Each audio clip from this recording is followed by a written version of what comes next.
Comment tu vas aujourd'hui? Je sais à quel point c'est compliqué, on est fortement stimulé en ce moment et c'est de ça en fait dont j'ai envie de parler aujourd'hui, comment la période est compliquée notamment pour notre système nerveux.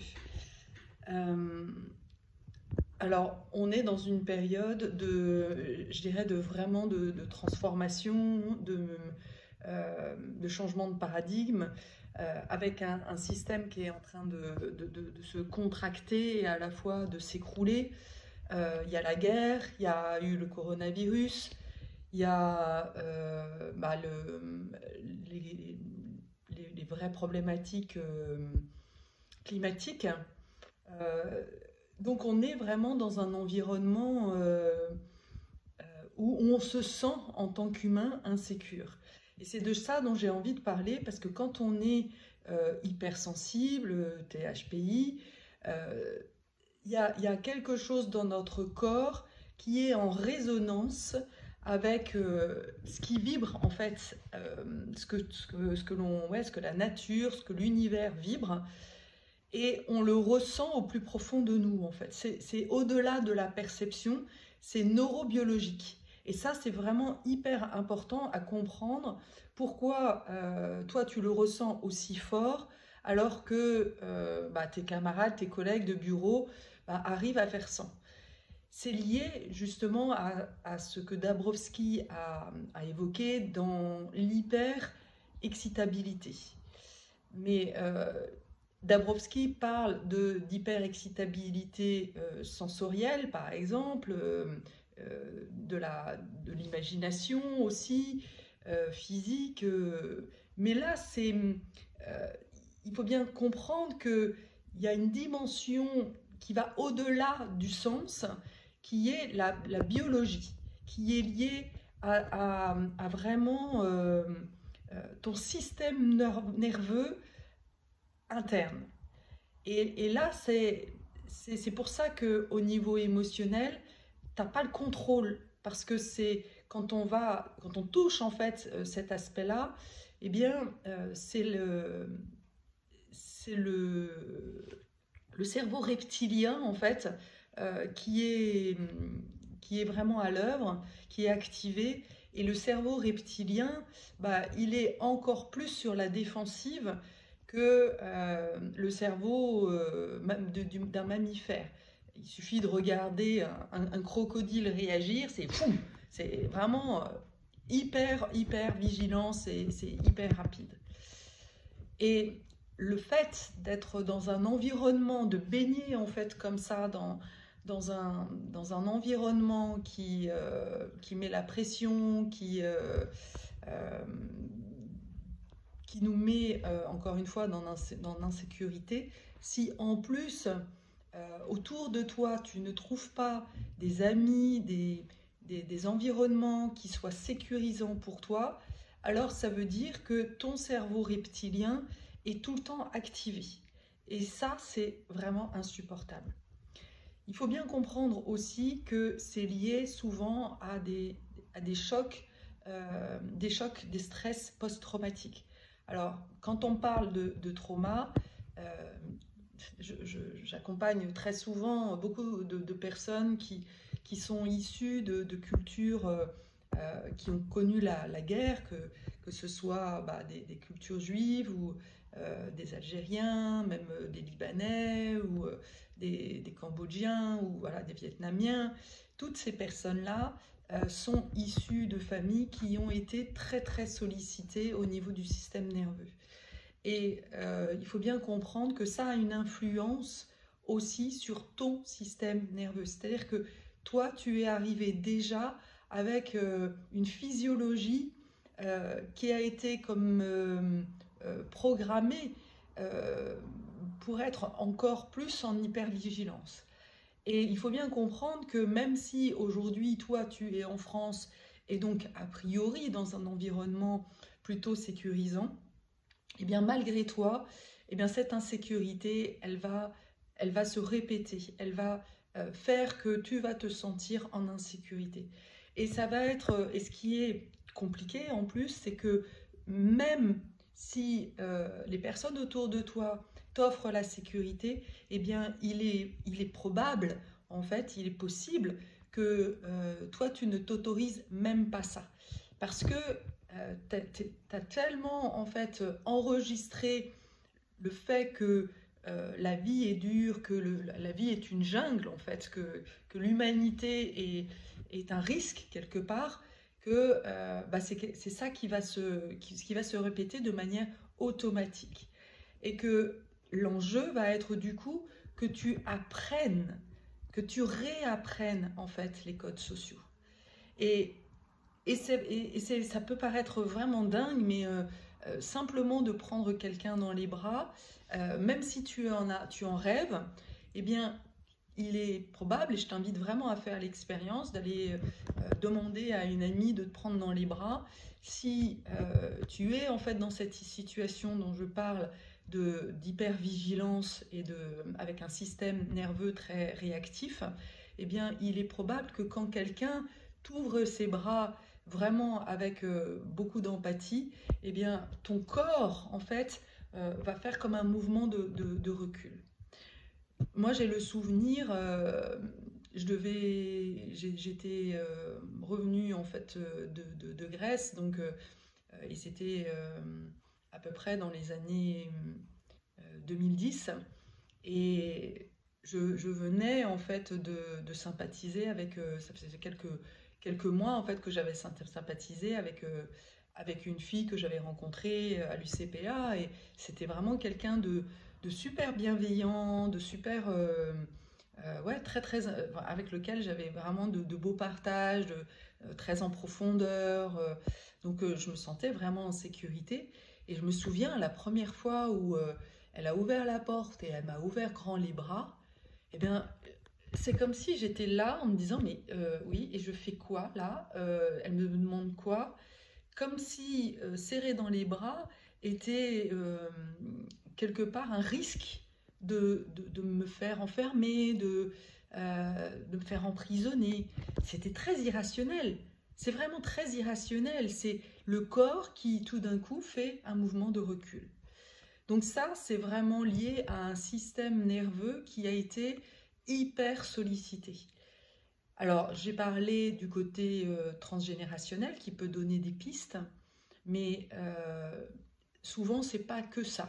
Ça peut être aussi un environnement familial qui a été où justement il y avait de l'insécurité. Et il n'y a pas besoin d'être frappé tous les jours pour pouvoir se sentir en insécurité.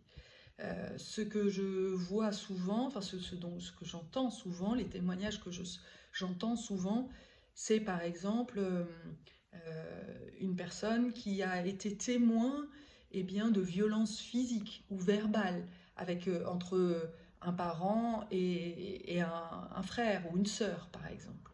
J'ai notamment en mémoire un récit, mais qui m'a... Ah, et même encore, rien qu'en parler, c'est difficile de rester impassible quand on entend des choses pareilles. Le récit, en fait, d'une femme d'origine algérienne et qui a été élevée par une mère qui était visiblement très, très mal, en fait, très insécurisée elle-même, et qui ne supportait pas en fait de voir sa sœur sortir, et qui pour la punir déjà la tapait et lui mettait un piment en fait sur le sexe.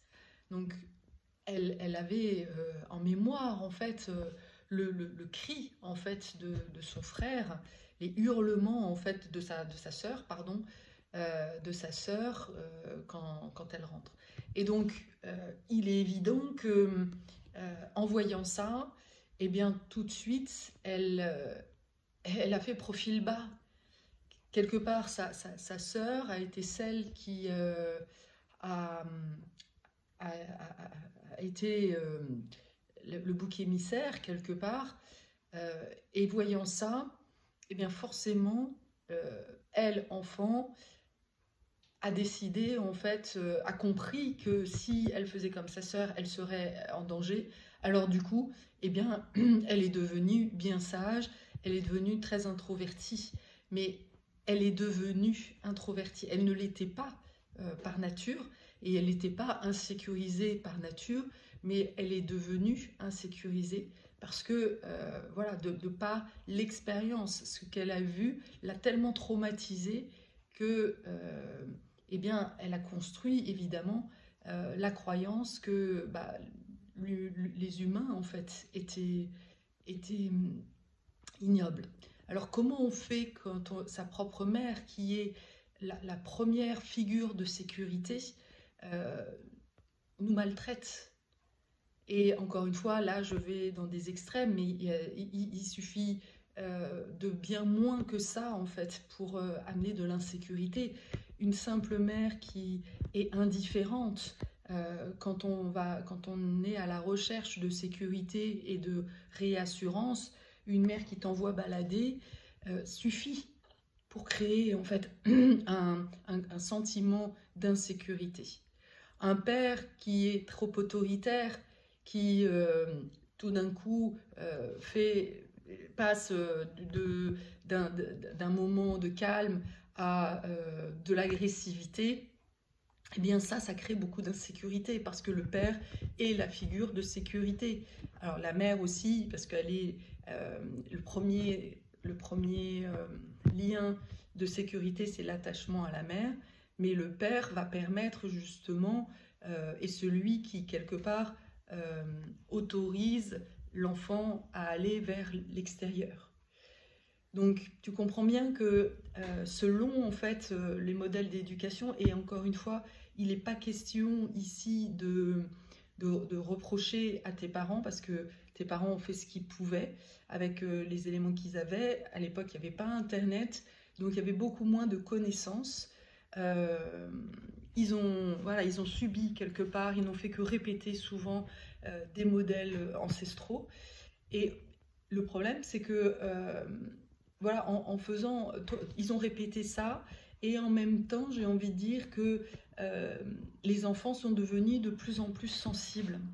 C'est pour ça aussi qu'on peut se poser la question, mais comment mes parents ont fait pour survivre à la guerre, ou mes grands-parents ont fait pour survivre à la guerre, alors que moi, qui suis dans un environnement sécurisant, eh bien, c'est si difficile pour moi. Il y a comme une sensation de culpabilité, en fait, de dire, mais non, mais j'ai pas le droit d'aller mal, puisque j'ai tout, en fait, pour être heureuse. Mes parents, souvent, se sont sacrifiés, en fait, pour m'offrir le meilleur, et moi, je n'arrive pas à le supporter. Donc là, il y a vraiment, je t'invite déjà à être en compassion avec toi-même. C'est vraiment le premier chemin, la première étape. C'est d'accepter, et vraiment d'accepter pleinement en fait la situation telle qu'elle est. Parce que tant que tu essaieras de repousser et de justement de ne pas recevoir ça, de te culpabiliser, alors du coup, bah, tu peux pas rentrer dans un processus en fait de guérison. C'est la bienveillance, l'autocompassion, l'auto-bienveillance, l'auto-amour en fait, eh bien c'est l'élément qui est le plus difficile en fait, parce qu'encore une fois, il y a des chances si tu es dans cette situation de souffrance en fait, que bah, tu n'es pas reçu, même si toi tu penses que mais si ma mère elle était aimante, ou mon père il était quand même, il a fait ce qu'il mieux. En fait, il y a une partie de toi qui ne veut pas voir en fait ce qu'elle a subi. Et c'est pour ça que souvent on a besoin en fait d'un professionnel pour enfin, la première des étapes, reconnaître en fait ta souffrance. Et ta souffrance, et bien il n'y a pas de niveau d'intensité dans la souffrance. Et puis, on n'est pas tous équipés de la même manière. Beaucoup de nos parents, grands-parents, eh bien, ont fait le choix justement de nier cette souffrance-là, et ont eu cette capacité, quelque part corporelle, de se dissocier. Alors, c'est une capacité à la fois, évidemment, c'est un processus de survie que de se dissocier. C'est-à-dire qu'il y a un moment donné, on n'a plus accès à l'émotionnel.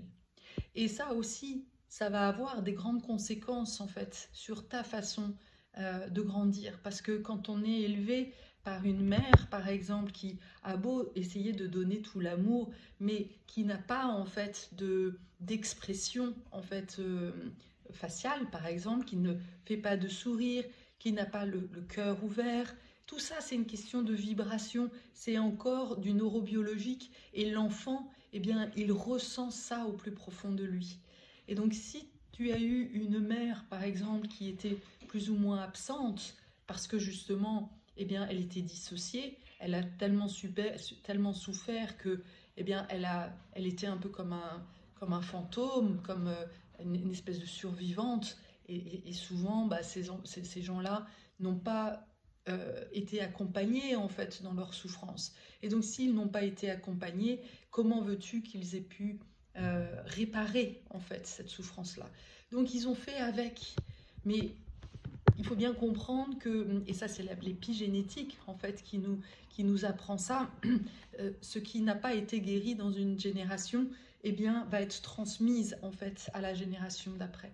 Et c'est pour ça que aujourd'hui il y a autant d'enfants en fait qui souffrent, parce que quelque part ils souffrent de ce que les parents n'ont pas exprimé. Et il n'y a pas vraiment, je t'invite vraiment à ne pas te culpabiliser parce que quelque part, tu es porteur en fait d'énergie, de souffrances qui ne t'appartiennent pas. Et qu'il est vraiment fondamental pour toi, du coup, eh bien, de faire ce travail en fait de libération de toutes les émotions qui sont restées coincées en fait dans ton corps. C'est un processus, ça peut paraître injuste et à la fois, voilà, c'est comme ça en fait que l'humanité fonctionne.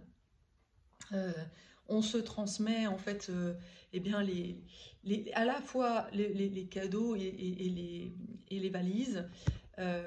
Il faut bien comprendre aussi, et c'est pour ça c'est important que je continue, de se dire que tu te dis mais attends, mais moi j'ai rien demandé en fait, pourquoi je me retrouve avec ce truc-là, c'est vraiment lourd. Alors la bonne nouvelle en fait derrière ça, c'est que si tu as hérité eh bien, de la souffrance, tu vas hériter aussi du don familial qu'il y a derrière ça. Parce que eh bien, tes parents, s'ils ont survécu à ça, et s'ils ont oui, souffert en fait de ça, il y a une fois que tu vas justement te libérer en fait de la souffrance, eh bien, tu vas faire l'expérience eh bien, du cadeau qu'il y a derrière. Et le cadeau, souvent, eh bien, c'est justement de pouvoir ressentir aussi la vie, de pouvoir vibrer, de pouvoir kiffer ta vie. Et ça peut paraître un truc de ouf, mais regarde autour de toi et regarde un petit peu dans l'histoire, quelles sont les personnes qui ont pu vraiment profiter de la vie. Il n'y en a pas tant que ça finalement. Parce qu'il y a eu des guerres à longueur de génération en génération, et que finalement, eh bien, c'est pas... souvent, on est les premiers, en fait, dans notre génération, à quelque part déjà pouvoir changer en fait de vision, changer de hauteur, avoir une vision de la vie de manière plus évolutive, d'intégrer aussi les notions un peu plus spirituelles, de nous connecter vraiment au vivant. Et là, il y a vraiment l'expérience de l'ouverture de cœur qui est vraiment magnifique à faire.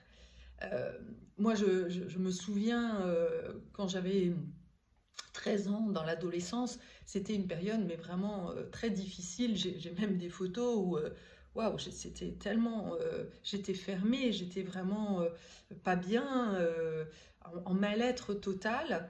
Et ça a duré pendant longtemps, ça s'est répété. Alors au départ, j'ai cru pouvoir y arriver en me mariant, en adoptant en fait un rythme, enfin un modèle de vie, on va dire classique, en cochant toutes les cases, en devenant directrice marketing. Je faisais semblant. Alors j'aimais bien mon métier, mais ça ne m'épanouissait pas.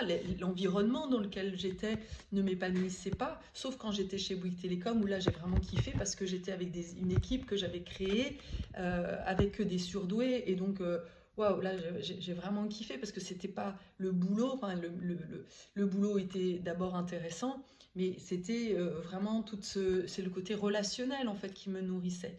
Et puis après, je suis partie en congé mat, et c'est là où, quand je suis revenue, ben, tout avait changé. Beaucoup de mes collaborateurs étaient partis et l'entreprise avait changé. Et là, voilà, ils sont repartis sur une vision beaucoup plus capitaliste. Et moi, je ne me suis pas du tout reconnue là-dedans. Et c'est à partir de ce moment-là où j'ai senti que c'était pour moi le moment de partir à la recherche d'autres modèles, quelque part. Alors, ça a été... euh, voilà, ça a été une découverte. Et par exemple, quand je suis arrivée à Athènes, qui était vraiment un endroit magique où j'ai rencontré des gens fantastiques, eh bien c'est là où quelque part j'ai fait l'expérience, eh bien d'un environnement tellement bienveillant. Mais ça a été compliqué pour moi. C'est comme si je n'avais pas le droit à ça parce que je n'étais pas habituée en fait. J'étais pas habituée à avoir une telle liberté de parole. J'étais pas habituée à avoir autant de soutien en fait des femmes, puisque mes sœurs ne m'ont jamais soutenue. Donc euh, voilà, pour moi, la Grèce a été vraiment comme, euh, comme justement, et c'est un peu pour moi là le parallèle que je fais, c'est comme si justement je vivais un environnement sécure en fait. Et c'est ce qui est pour moi le plus important à proposer ici quand les personnes viennent me voir, que ce soit en présentiel ou en distanciel. C'est vraiment de leur offrir comme un contenant en fait sécurisant dans lequel chacun en fait peut se déposer, que chacun peut enfin justement déposer toutes ses valises en fait. Et moi je les prends en charge. Et là il y a quelque chose de waouh, ah ouais en fait je sais que quoi qu'il arrive, j'ai quelqu'un sur qui m'appuyer en fait. Et faire cette expérience là pour la première fois, c'est vraiment cette sensation d'être enfin à la maison en fait. Mais il faut chercher pour ça parce que, et souvent, oui, ça demande de se perdre parfois, un peu avant de pouvoir trouver la bonne personne, le bon environnement, ça peut être un lieu. Et moi, je l'ai vécu à plusieurs reprises. Donc la première fois, ça a été à Athènes, où là, j'ai vraiment eu des personnes très ressources, voilà, comme j'aurais dit, presque des thérapeutes en fait, personnes qui étaient à mon écoute, qui m'encourageaient, qui m'ont encouragé aussi à lancer mes projets, qui m'ont encouragé dans mon entrepreneuriat et qui m'ont donné des ailes. Et, euh, et ensuite, ça s'est reformulé, ça s'est répété dans des environnements de danse, en fait, où là, j'avais enfin trouvé aussi un espace où je pouvais exprimer qui j'étais librement. Sans avoir ce sentiment de me dire qu'est-ce qu'ils vont penser ou et de pouvoir vivre vraiment des expériences relationnelles en sécurité. Et je crois vraiment que en ce moment, c'est ce dont on a mais fondamentalement besoin parce que encore une fois, on est dans un, dans un environnement insécurisant, volatile, voilà, incertain, et que ça ravive, en fait, c'est comme si ça faisait remonter justement toutes ces mémoires transgénérationnelles de danger, de traumatisme, et que ce soit dans les entreprises, que ce soit à la maison, on a vraiment besoin de retrouver en fait cet environnement. Et quand on ne l'a pas justement chez soi ou au travail, c'est-à-dire là où on passe quand même la majorité du temps, alors c'est vraiment important de se mettre à la recherche en fait d'une ressource extérieure pour pouvoir le vivre. C'est comme si c'était important que tu aies enfin un bon référentiel de c'est quoi en fait une vraie relation humaine. Parce qu'en réalité, ce que tu vois aujourd'hui dans la société ne te correspond pas, mais tu as l'impression que c'est toi qui va pas. Tu crois que c'est toi le problème, alors qu'en réalité, non. C'est juste que ce dont tu n'arrives déjà pas en fait à reconnaître tes propres besoins. Quand tu reconnais tes propres besoins, et pour ça, encore une fois, il y a besoin d'avoir un retour, en fait, un feedback de quelqu'un dont tu as confiance, qui te dit mais c'est normal que tu ressentes ça. Et moi je te le dis, c'est normal que tu te sentes mal en ce moment. Parce que voilà, c'est viscéral. C'est viscéral, c'est ça en fait. Le niveau de ressenti, c'est même pas de la perception, c'est viscéral. Et donc souvent, ça va d'ailleurs entraîner des problèmes de digestion ou tout ça, parce que c'est tes tripes en fait, ou des problèmes d'intestin. Ça, c'est voilà, chez les hypersensibles, c'est très courant. Et ça montre justement, ça met en évidence justement cet état d'hypervigilance, cet état d'insécurité dans lequel tu es. D'où vraiment le besoin très fort de trouver en fait des endroits de sécurité, des espaces dans lesquels eh bien, tu vas pouvoir te déposer et donner à ton corps l'expérience d'être en sérénité, d'être en paix, de justement ne pas se sentir en danger. Et vraiment, c'est essentiel justement à ton évolution, parce que tant que tu n'as pas ça, tant que tu ne trouves pas ça, alors du coup, les choses ne peuvent pas changer. Parce que tu comprends bien qu'on va pas, les personnes qui sont en guerre, par exemple, ne vont pas commencer à se mettre à faire une thérapie ou ce genre de choses. Non, on a besoin d'être dans un état de sécurité, en fait, pour faire ce travail d'introspection et de transformation. C'est vraiment hyper, hyper important. Et c'est ça qui va te permettre justement d'aller au fond de toi, aller visiter justement les origines et te libérer. Mais pour ça, encore une fois, il y a vraiment ce besoin d'être accompagné. Voilà. J'espère que cette vidéo t'éclairera un peu sur ta situation actuelle, ce que tu vis, te déculpabilisera encore une fois, c'est vraiment l'important. Et voilà, je t'invite vraiment à prendre soin de toi, de ton enfant intérieur, de la part de toi justement qui se sent tellement insécurisé, et reconnais-la comme étant juste. C'est comme si il était le moment justement de devenir ton bon parent. Si tu as eu une mère qui ne t'a jamais accueilli en fait dans ta vulnérabilité, dans ta fragilité, alors soit ta bonne mère. Si c'est plutôt ton père, alors soit ton père intérieur.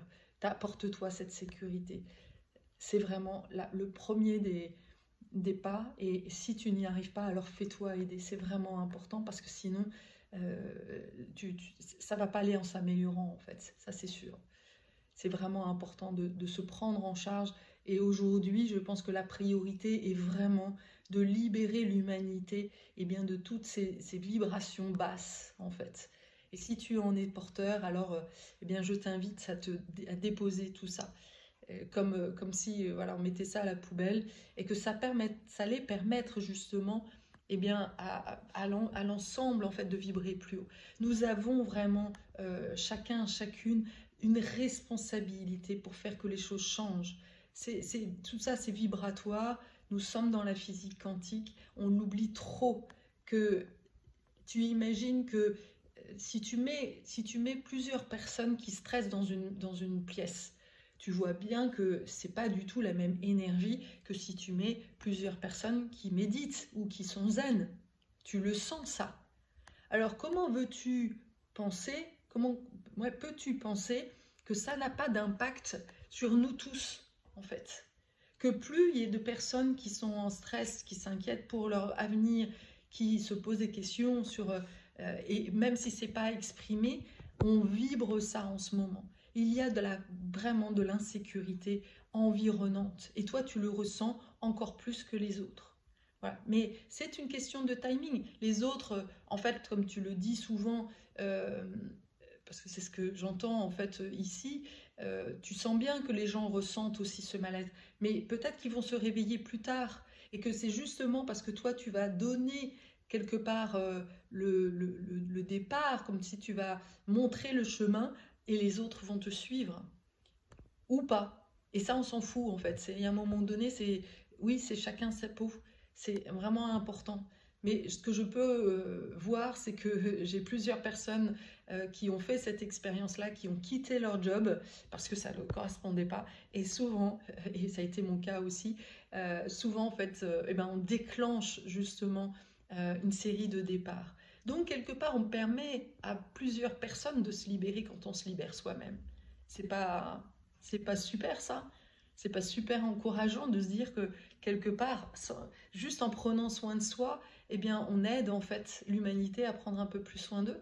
Waouh, moi je trouve ça génial en fait. C'est là où on voit à quel point on est interreliés et à quel point on a notre responsabilité dans tout ce qui se passe en fait. C'est vraiment génial. Voilà. Donc, dis-moi un petit peu comment tout ça résonne en toi. Est-ce que tu comprends mieux un petit peu ta, ton rôle en fait par rapport à tout ça? Et est-ce que ça te parle? Voilà. Je suis toujours vraiment, ça me fait toujours chaud au cœur quand je lis vos messages, vos commentaires, et je me sens en lien. Et ça, c'est pour moi ce qui est le plus important. Je te remercie et je te souhaite une très belle journée. À bientôt.